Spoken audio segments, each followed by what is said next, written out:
पुरुलिया गांव उत्तर बंगाल में बहुत ही गरीब परिवार में जन्मे सुनील जब छोटे थे तो उनके माता पिता ने गरीबी के कारण विक्की को उनके नाना नानी के घर छोड़ दिया था। नाना नानी के घर में सुनील के साथ अत्याचार होता था। वहाँ पर सुनील को दिन भर काम करना पड़ता और छोटी छोटी बातों के लिए उनके साथ मारपीट होती थी। नाना नानी के घर में सुनील एक कैदी के समान हो गए थे, जबकि सुनील को घूमने फिरने शौक था। इसलिए 1999 में मात्र 11 वर्ष की आयु में सुनील ने अपने मामा की जेब से 800 रुपए चोरी किए और घर से भाग गए।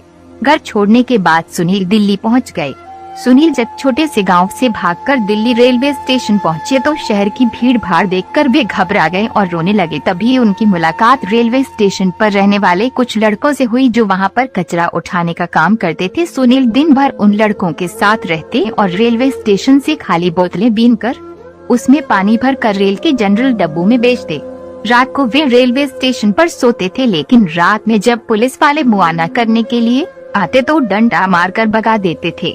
कुछ दिनों बाद कुछ व्यक्ति सुनील को अनाथालय गए। सुनील अनाथालय में रहने लगे और वहां पर उन्हें अच्छा खाना पीना मिल जाता था, लेकिन शेल्टर होम पर हमेशा ताला लगा रहता था और कोई भी वहां से बाहर नहीं जा सकता था। सुनील फिर से एक कैदी की तरह हो गए थे, इसलिए उन्होंने अनाथालय से भागने का फैसला किया। एक दिन मौका देखकर वे अनाथालय से भाग गए और फिर से रेलवे स्टेशन जाकर वहीं कचरा उठाने का काम करने लगे। लेकिन पैसों की कमी के कारण कुछ महीनों बाद वे अजमेरी गेट के किसी सड़क किनारे बने रेस्तरां में बर्तन धोने का काम करने लगे।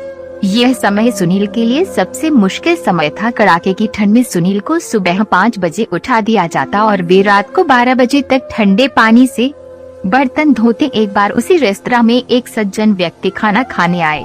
उन्होंने जब सुनील को काम करते देखा तो उन्होंने कहा कि तुम्हारी पढ़ने लिखने की उम्र है, पैसे कमाने की नहीं, और वे सुनील को सलाम बालक ट्रस्ट नामक संस्था में ले आए। सलाम बालक ट्रस्ट की अपना घर संस्था में सुनील रहने लग गए। 2000 में उनका दाखिल 6वां क्लास में करा दिया गया और वे निरंतर रूप से स्कूल जाने लगे, लेकिन 10वीं क्लास में उनके मात्रा 48% ही आए। इस कारण उन्होंने कुछ और करने का निर्णय लिया। 2004 में सुनील ने अपने टीचर को फोटोग्राफी क्षेत्र में अपनी रुचि के बारे में बताया।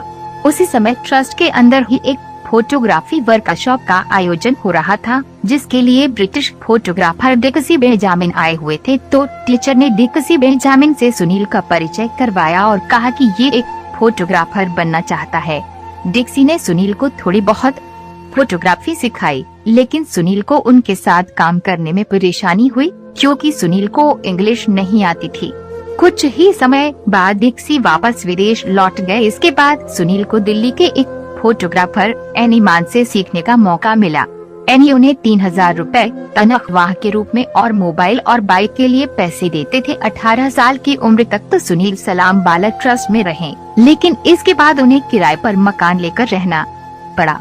इसी समय उन्होंने सलाम बालक ट्रस्ट से BW निकन कैमरा खरीदने के लिए लोन लिया। इसके लिए उन्हें हर महीने 500 रुपए किस्त के रूप में और 2500 रुपए मकान का किराया भी देना होता था। इस कारण सुनील को बड़े बड़े होटलों में वेटर का काम करना पड़ता था, जिससे उन्होंने रोजाना 250 रुपए मिल जाते थे। 2007 में जब सुनील 20 वर्ष के हो गए तो उन्होंने अपनी फोटोग्राफी की पहली प्रदर्शनी लगाई। इसका नाम था स्ट्रीट ड्रीम्स और उन्होंने यह प्रदर्शनी इंडिया हैबिटेट सेंटर में लगाई। इससे उन्हें बहुत ख्याति मिली। इसके बाद में वे लंदन, वियतनाम और दक्षिण अफ्रीका भी गए। 2008 में सुनील 3 अन्य फोटोग्राफर के साथ रामचंद्र नाथ फाउंडेशन द्वारा नामित माय बच फाउंडेशन के लिए फोटोग्राफी करने न्यूयॉर्क भी गए। 2009 की शुरुआत में 6 महीने के लिए सुनील ने वर्ल्ड ट्रेड सेंटर के पुनर्निर्माण की फोटोग्राफी का अध्ययन किया। कई सालों के बाद विक्की अपने भाई बहनों से भी मिले। अब वे अपने परिवार की देखरेख भी करते हैं। अब वे फ्रीलांस फोटोग्राफर के रूप में काम करते हैं। दोस्तों, हमारी कहानी पसंद आई होगी। अगर पसंद आई है तो वीडियो को लाइक कमेंट करें और चैनल को सब्सक्राइब करें। हम ऐसी वीडियो आपके लिए लाते रहेंगे। धन्यवाद।